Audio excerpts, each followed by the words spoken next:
뉴스큐레이션 시간입니다. 보도국 맹영균 기자 나와 있습니다. 안녕하세요. 네, 안녕하세요. 예, 첫 소식은 국회로 가보겠습니다. 어제 더불어민주당이 11개 상임위원장 표결을 했습니다. 예견된 측면이었지만은 역시나 22대 국회 강대강 대치 속에서 시작됐습니다.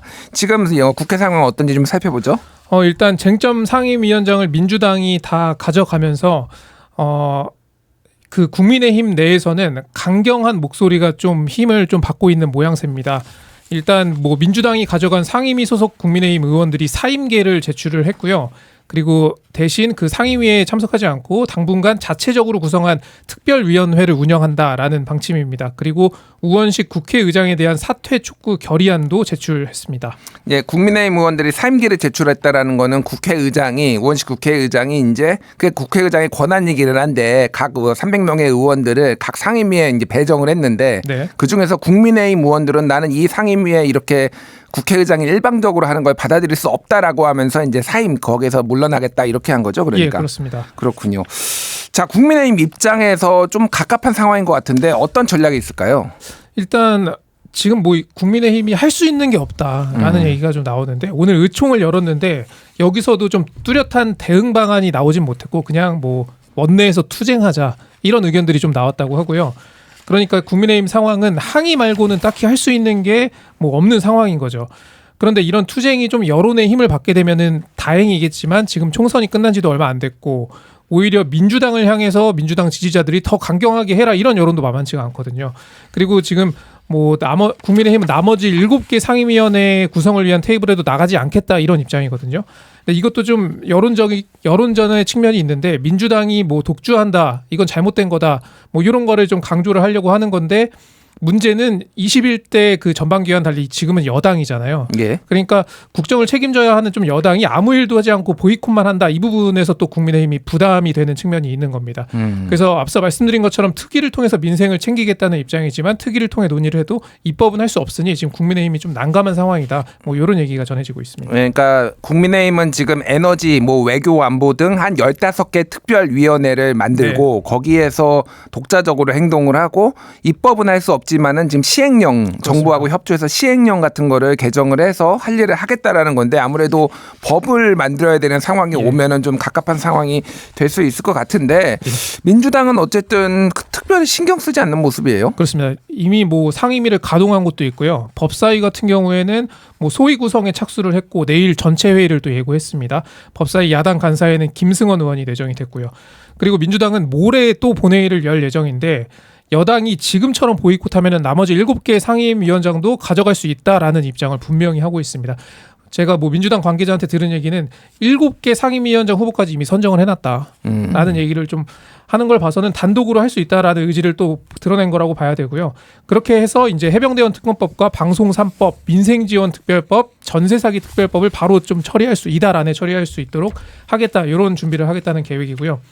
또 운영위를 가져가게 되면서 대통령실을 향해서도 좀 파상 공세를 좀 예고하고 있는데 김건희 여사 의혹들과 그리고 해병대원 최상병 그 사건 관련 개입 의혹을 좀 따져 묻겠다는 거고 그리고 교섭단체 대표 연설, 대정부 질문까지도 이달 안에 다 추진한다 이런 입장입니다.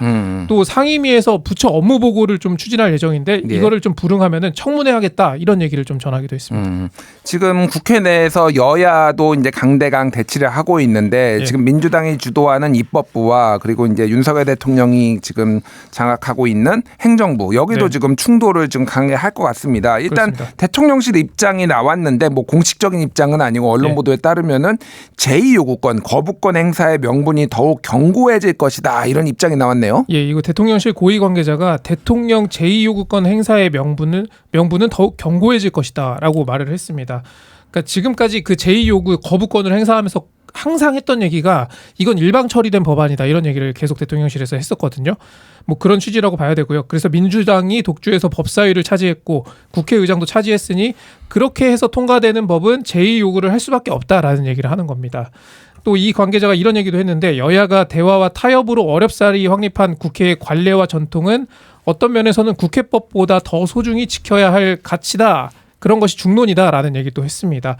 또 제1당이 국회의장을 맡으면 2당이 법사위원장을 맡는 관례는 김대중 전 대통령이 평화민주당 총재 시절에 주도해서 여야가 대화 타협으로 확립한 소중한 전통이다라는 얘기도 했습니다. 예, 뭐 정부 여당에서는 민주당의 뭐 독주 이것에 대해서 좀 이제 불만이 있을 수밖에 없는데 또 뭐 민주당 쪽에서는 얘기가 나오는 게 그 민주당이 이번에 독주해서 법사위 차지하고 국회의장도 차지해서 거부권 행사한다라고 하면은 법사위원장이 여당일 때는 왜 그때는 거부권 행사했냐 그렇죠. 뭐 이런 얘기도 또 뭐 나오고 있더라고요. 서로 조금 대치 국면이 심화되는 것 같습니다. 자, 국민들이 좀 갑갑할 것 같아요. 이 상황에 맞습니다. 대해서. 그래서 민주당 한 의원으로부터 얘기를 들은 게 민주당도 압박이 좀 상당하다는 거예요. 그러니까 당원들 지지자들의 압박인 거죠. 그래서 민주당에 이렇게 많은 의석을 줬는데 또 당원 뜻 무시할 거냐? 그러면 진짜 가만히 있지 않겠다. 이런 의미로 좀 의원들이 받아들인다는 거고. 그래서 민주당은 지금 당장 할 수 있는 것들은 해야 된다. 이것은 우리한테는 이게 국민의 명령이다라는 얘기를 거듭하더라고요. 그런데 이제 물론 이제 여당과 대통령실 입장이 좀 답답한 측면인 건 이해는 됩니다만 그러면은 여당은 집권당으로서 얼마나 좀 적극적으로 협상에 나섰나 이 부분을 좀 생각해 볼 필요가 있을 것 같은데 뭐 대통령도 말로는 협치하겠다, 소통하겠다고 해놓고서는 국민의힘 의원들 만나서는 거부권을 활용하라 뭐 이런 얘기를 했다는 거 아닙니까? 이런 모습들을 보면서 뭐 야당을 달래기 위한 카드는커녕 뭐 그런 카드를 꺼내지 못하고 협상을 제대로 주도하지 못했던 측면이 국민들로서는 좀 답답하게 느껴질 수 있을 것 같고요. 그리고 정부 여당이 총선 끝나고 어떤 개혁 과제나 이슈를 가져와서 전국을 뭐 주도한 것도 아니다. 그래서 좀 지금의 정부 여당이 더 무기력해 보인다. 이런 지적도 좀 들을 수가 있었습니다. 예, 뭐 가장 첨예한 쟁점은 이제 법사위원장을 누가 차지하는 것이냐 이거였는데 이재명 방탄용이다. 네. 뭐 이런 주장과 대통령과 김건희 여사 보호용이다. 뭐 이런 주장이 지금 엇갈리고 있습니다. 그거에 대해서 어느 쪽이 더 설득력이 있는지는 아마 국민들이 판단하시지 않을까 그렇게 생각을 합니다. 자, 다음 소식 넘어가겠습니다. 박정훈 대령의 변호사는 왜 이상한 재판이라고 했을까? 이게 주제인데 이게 무슨 얘기인가요? 그러니까 오늘 군사법원에서 박정훈 대령의 5차 공판이 열렸거든요. 그 지난주에 그 뉴스공감에 출연했던 김규현 변호사가 오늘 공판에 앞서서 약식 기자회견에서 한 발언입니다. 요거 발언 준비했으니까 한번 들어보겠습니다. 근데 이 사건은 거꾸로 이 명령이 정당하지 않은 명령이었다는 것을 박정훈 대령이 무죄라는 것을 입증하기 위해서 변호인들이 지금 이걸 입증해야 되는 거꾸로 된 이상한 재판입니다. 변호인들이 사실상의 수사를 지금 하고 있습니다. 변호인들이 수사를 하고 있다. 이게 무슨 말인가요? 그러니까 이게 항명 혐의니까 예. 정당한 명령을 어겼다는 것 아니겠습니까? 그러면은 이첩을 보류하라라는 명령이 정당했는지 보면 되고 예. 또는 혐의자를 축소하려는 어떤 개입이 있었는지 이 부분도 보면 되는 건데 그런데 기본적으로 무죄 추정의 원칙이 있기 때문에 무죄라고 좀 베이스를 깔고 유죄 정황이 있으면 이거를 검사들이 밝혀야 되는데 예. 그 유죄를 검사들이 입증해야 되는 건데 반대로 변호인들이 이 무죄라는 것을 계속 입증하려고 어떤 증거들을 찾아온다든지 증인을 신청한다든지 대통령과 뭐 이종섭 장관의 통화 또 국방부 조사본부의 어떤 기록들을 변호인들이 다 찾아내고 있다라는 겁니다. 이거는 이제 수사를 하는 사람들이 찾아내서 좀 증거를 활용해야 되는데 그렇지 못하다는 지적을 한 겁니다. 그러니까 어쨌든 항명죄로 지금 재판을 받고 있으니 무엇이 항명인지에 대해서 이제 증거들을 좀 제출을 검찰 쪽에 해야 되는데 그게 조금 안 되고 있다 뭐 이런 식으로 좀 해석이 되는 것 같은데 오늘 여러 정당의 여러 국회의원들이 지금 공판 앞두고 열린 기자회견에 참석을 했어요. 예, 추미애 뭐 더불어민주당 의원, 이준석 개혁신당 의원이 함께했고요. 조국 혁신당 조국 대표도 용산을 찾았습니다. 그런데 저는 정치인들의 참석보다 오늘 좀 눈길이 갔던 장면이 바로 대학생들, 그러니까 30여 명의 청년들이 박정훈 대령 옆에 서 있는 모습이었습니다. 예. 그러면 사망한 지금 예. 최혜병과 같은 또래 친구들인 맞습니다. 걸로 이제 보이는데 이들은 어떤 얘기를 했습니까? 현수막 같은 이런 거를 좀 들고 있었는데 더 이상 친구들이 죽지 않도록 대학생들이 박정훈 대령과 함께하겠다라고 쓰여 있었고요. 예. 한 학생은 이 군 사망 사고와 이 진상 규명이 없는 이 거짓말에 좀 분통이 터진다라는 얘기를 했고요. 또 나라에서 마음대로 데려갔으면 병사들 목숨만큼은 정말 모든 걸 다해서 지켜야 하는 거 아니냐 이런 지적을 하기도 했습니다. 그리고 윤석열 대통령을 향해서도 좀 지적을 했는데 사단장을 수사하면 누가 사단장 하겠나 이렇게 대통령이 격노했다고 하는데 20대 남성 군인의 죽음은 대통령이 격노할 사안도 아닌 건가 이런 지적을 하기도 했고요. 또 한 대학생은 이 사건이 발생했을 때 군복무 중이었다고 해요. 그래서 뉴스를 통해서 이 사건을 좀 접했고 그때 이제 동기들과 누가 물에 들어가고 싶어서 들어갔겠나 이런 얘기를 좀 나눴다고 했는데 그래서 그래도 지금은 예전과 군대가 많이 달라졌으니 잘 해결되겠구나 이렇게 생각을 했는데 나와서 보니까 그런 모습이 아니라서 정말 좀 절망을 느꼈다라는 얘기를 하는 학생도 있었습니다. 예. 예. 사단장을 수사하면 누가 사단장 하겠냐 이렇게 대통령이 격노했다라는 얘기는 이제 박정훈 대령 측이 예. 주장하는 바고 대통령은 지난번 기자회견에서 왜 이렇게 수색을 얘기했죠. 예. 왜 이런 식으로 해가지고 과하게 해서. 했냐 이 문제를 발생시켰냐라고 그 부분을 격노했다라는 주장이 있다라는 거 전해드리겠습니다. 다시 공판 얘기로 돌아가겠습니다. 오늘은 대통령의 통화가 나온 다음 첫 이제 공판인데 오늘 증인이 불출석했어요. 그렇습니다. 이 정종범 해병대 2사단장 당시 부사령관이었고 이 인물이 좀 중요한 이유가 지난해 7월 31일에 이종섭 전 장관이 이첩 보류 지시를 할 때 그 지시 내용을 이제 받아 적어서 김계현 사령관에게 전달한 인물입니다. 그래서 누구누구 수사 언동하면 안 됨. 뭐 사람에 대해서 조치 혐의는 안 됨. 이런 내용이 좀 공개된 바가 있습니다. 그런데 두 번째 불출석을 한 건데 재판장에 또 나타나지 않은 거죠. 그래서 이제 법원에서는 300만 원의 과태료를 부과하기로 했고 만약에 다음에도 증인으로 출석하지 않으면 구금될 수도 있다. 이 말을 전한다. 이런 얘기를 했습니다. 예. 한편 그 임성근 전 사단장 얘기가 좀 화제인데 예. 지금 경찰에 부하들을 선처해달라라는 내용의 탄원서를 제출을 했는데 또 한편 뭐 문화일보 등 언론 보도를 보니까 본인에 대해서 무혐의로 종결해달라는 의견서를 제출을 했다. 그러니까 무혐의는 나는 죄가 없고 예. 부하 직원들이 다 한 거다라는 취지의 내용이고 하나는 부하 직원들을 선처해달라는 내용이고 맞습니다. 이게 동시에 제출하는 게 좀 이상하다라는 얘기도 있어요. 그래서 이게 이제 어제 보도가 됐던 내용은 부하들을 선처해달라 이렇게 탄원서를 제출했던 거고 그러면서 했던 얘기가 이 사건 처리 결과는 향후 한국군의 미래와 국가안보에 상상을 초월한 영향을 줄 것이다.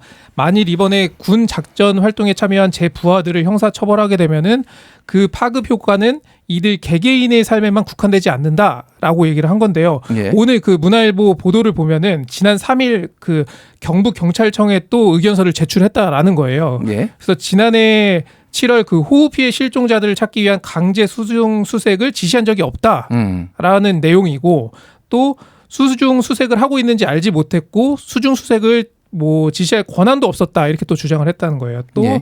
의견서에는 자신을 무혐의 종결해 달라라는 내용도 포함됐고 자신의 뜻과 관계없이 그 휘하 대대장들이 부대원들에게 수중 수색을 지시해서 최상병이 순직했다라는 이런 주장을 한 거죠. 그러니까 말씀하신 것처럼 그 두 개의 내용이 배치가 되는 거예요. 예. 뭐 완전히 배치되는 건 아니고 나는 책임이 없고 얘들이 책임이지 부하 직원들이 책임이지만은 선처해달라 뭐 이렇게 이해할 수도 있기는 한데 두 개를 뭐 비슷한 시기에 같이 내는 게 좀 이상하다. 그렇죠. 이건 예. 뭐 제 의견입니다만 우리 부하들을 선처해 주십시오. 근데 나는 수중 수색을 지시한 적이 없습니다.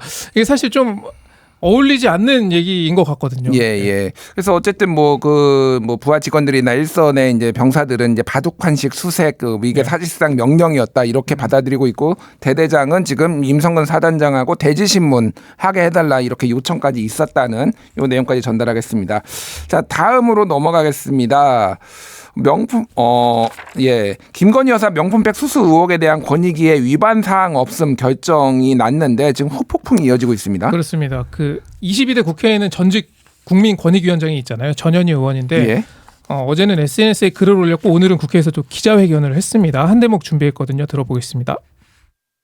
급기야는 온 국민들이 대통령 부인의 명품백 수수 현장을 모두 지켜본 전대미문의 명백한 청탁금지법 위반 사안에 대해서도 두 눈 질끈 감고 뻔뻔하게 대통령 부부에 대해서 면죄부를 발부하는 만행을 자행하였습니다. 네. 전 의원은 이 권익위가 그 KBS와 MBC의 인사들을 좀 축출하기 위해서 청탁금지법과 이해충돌방지법 조사권을 악용해왔고 예. 그 부분은 방송 장악의 일환이기도 했고 되게 신속하게 처리된 반면에 이번에 김건희 여사 그리고 류일인 방심위원장 뭐 이런 그 건에 대해서는 굉장히 좀 미루고 되게 여권에 불리한 신고들은 왜 이렇게 좀 처리를 미루고 있느냐.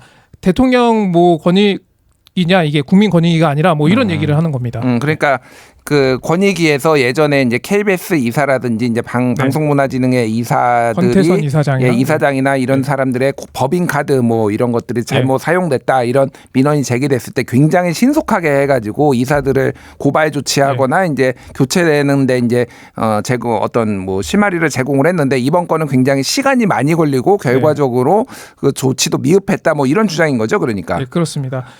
거기에 대해서 이제 김건희 여사 명품백 수수까지 면죄부를 발부했다. 그걸 좀 만행이다 이렇게 또 규정하기도 했고요. 전 의원은 또 이제 권익위가 공정성과 독립성을 좀 망각했고 내로남불 행태를 보이는 것에 대해서 전직 권익위원장으로서 분노를 넘어서 참담함을 느낀다라고도 했습니다. 그래서 이제 민주당 정무위 위원들이 내일 국민권익위원회를 항의 방문한다고 해요.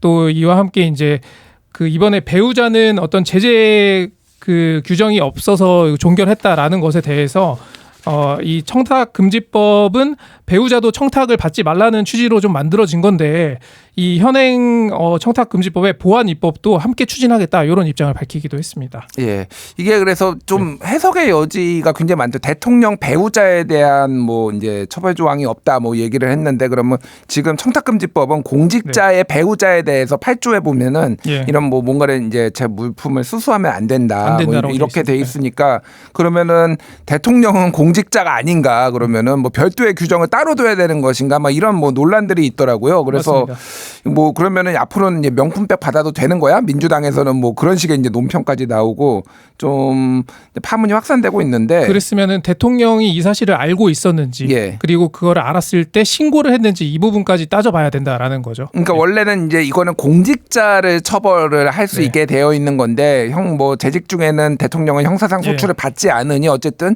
조사까지는 해야 되는 거 아니냐. 근데 조사조차도 안 했다 뭐 이런 논란들이 계속 있는 것 같습니다. 또 하나는 이제 발표 시점이 좀 뭐 공교롭다 이런 얘기도 나오고 있어요. 그러니까 이 사건이 좀 커지고 총선을 앞두고는 순방을 취소했었는데 물론 뭐 당시에 이제 대통령실은 국내에 뭐 현안이 있기 때문에 순방을 미룰 수밖에 없었다라고 설명을 했습니다만 이번에는 순방을 딱 떠나는 날에 이렇게 좀 나온 부분을 어떻게 봐야 되는 건가 여러 얘기가 나오고 있습니다. 이에 대해서 MBC가 어제 그 이 관련 뉴스 제목을 순방 틈탄 퇴근 시간 기습 발표 이렇게 좀 보도하기도 했고요. 그런데 과연 이 권익위의 발표가 정부 여당에 도움이 될까라는 거를 좀 생각을 해보면은 좀 의문이 들기도 해요. 왜냐하면 이게 지금 이슈가 더 커지는 상황이 있고 또 국민들 이를 뭐 이유로 민주당에서는 김건희 여사 특검이 정말 필요한 이유다 이렇게 주장하고 있으니까요. 국민들을 이걸 바라보는 국민들의 시각도 있고요. 그래서 이게 정말 정부 여당을 위한 권익위의 행동이었을까라는 생각을 또 좀 해보게 됩니다. 예. 뭐 그래서 검찰총장 오늘 또 출근길에 이제 검찰 수사를 좀 지켜보자 뭐 이렇게 얘기를 했는데 그럼 검찰에서는 그럼 이거를 이제 소환조사 김건희 여사 소환조사할지 뭐 이것도 이제 좀 관심이 쏠리는 것 같고 에코백을 이제 출근길에 들고 나간 게 또 명품백 해필 이거랑 그래서 너무 대비되는 거 아니냐 오히려 조금 그거 왜 들고 나갔냐 오히려 뭐 이런 얘기까지 좀 나오는 것 같습니다. 여러모로 지금 입맛이 좀 씁쓸한 상황이 아닌가 그렇게 뭐 보여집니다. 그 행사에 김건희 여사가 좀 애착을 갖고 열심히 추진했던 행사긴 해요. 그 대학생들 만나서 바이바이 플라스틱 이 행사 저도 기억이 나거든요. 작년 7월에도 아마 그 똑같은 맞습니다. 에코백을 들었는데 그때도 리투아니아 명품 매장에서 쇼핑을 한 다음에 그 에코백을 들어가지고 또 이게 뭐지? 약간 뭐 이런 얘기도 좀 있었던 걸로 기억을 하는데요. 어쨌든 상황 지켜보도록 하겠습니다. 지금까지 뉴스 큐레이션이었습니다. 명영 기자 수고하셨습니다. 고맙습니다.